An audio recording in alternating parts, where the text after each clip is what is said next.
सवाल तो भारतीय जनता पार्टी से पूछिए, विधायक क्यों खरीद रहे हैं, करोड़ों रुपए क्यों लगा रहे हैं, ईडी सीबीआई को दूसरी पार्टियों के पीछे क्यों छोड़ रहे हैं।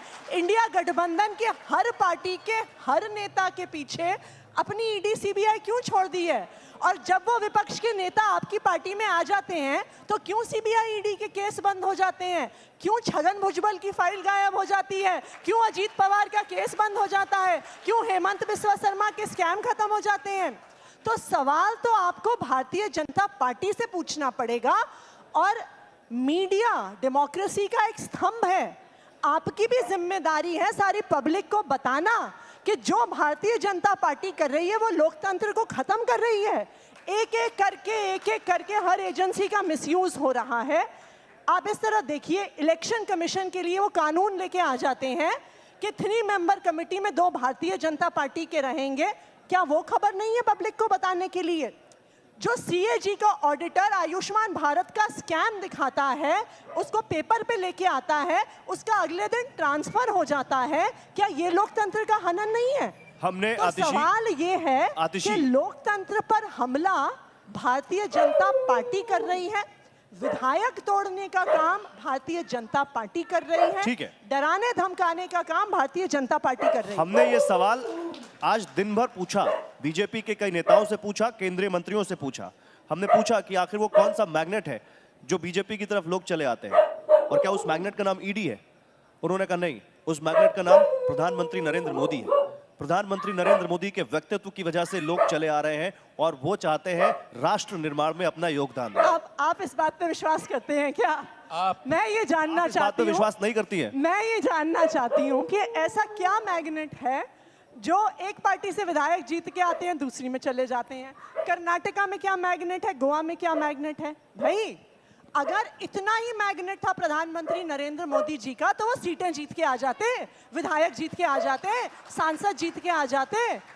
उनको अगर 400 पार करने का इतना कॉन्फिडेंस है तो क्यों सारे विपक्षी नेताओं के पीछे ईडी छोड़ी हुई है, क्यों सबके पीछे सीबीआई छोड़ी हुई है? पवन जी कुछ बोल रहे हैं इस पे। आप 7 दिन के लिए ईडी हमें दे दीजिए, मोदी जी आ जाएंगे हमारे पास, लिख लीजिए आ जाए।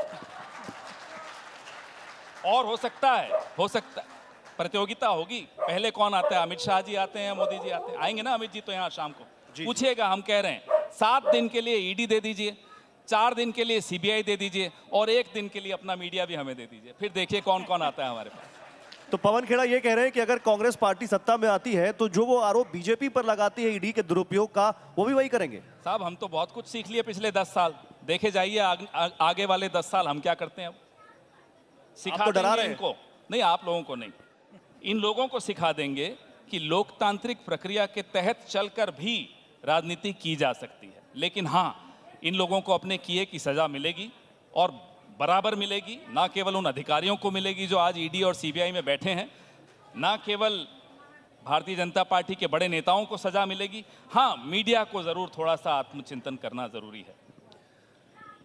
प्रधानमंत्री नरेंद्र मोदी ने इंडिया गठबंधन पर एक बड़ा हमला किया उन्होंने, और उन्होंने कहा माल वही, पैकिंग नहीं।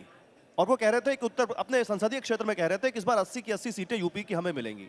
वो कह रहे हैं ये ट्राइड एंड टेस्टेड गठबंधन है, पहले भी हो चुका है, हार गए, एक दूसरे पर ठीकरा फोड़ने लगते हैं, जब परिणाम निलबटे सन्नाटा होता है, फिर एक साथ आ गए, होने वाला कुछ नहीं। उनके लिए तो हम यही कहेंगे, माल नहीं, पैकेज नहीं, सिर्फ पैकेजिंग है। रोज 4-4 बार कपड़े बदलते हैं। अरे साहब आपको प्रधानमंत्री बनाए, कुछ करिए ना। 45 साल का बेरोजगारी का रिकॉर्ड टूटा है।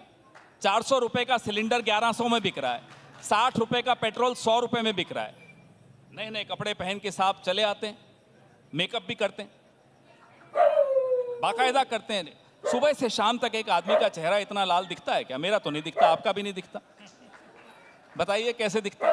तो माल नहीं, पैकेज नहीं, हर बार नया नारा ला कर देंगे और हमें और आपको नारों में बिजी रखेंगे, भावनाओं में बिजी रखेंगे। किसी को गुस्सा दिलवाएंगे, किसी को दुख पैदा करेंगे, किसी के अंदर नफरत पैदा करेंगे। क्या ऐसे ये काम है प्रधानमंत्री का? क्या इसलिए आपको सरकार में बनाया था? हमें आपस में लड़वाते रहिए और आप सत्ता भोगते रहिए, कपड़े बदलते रहिए? ऐसे होता है?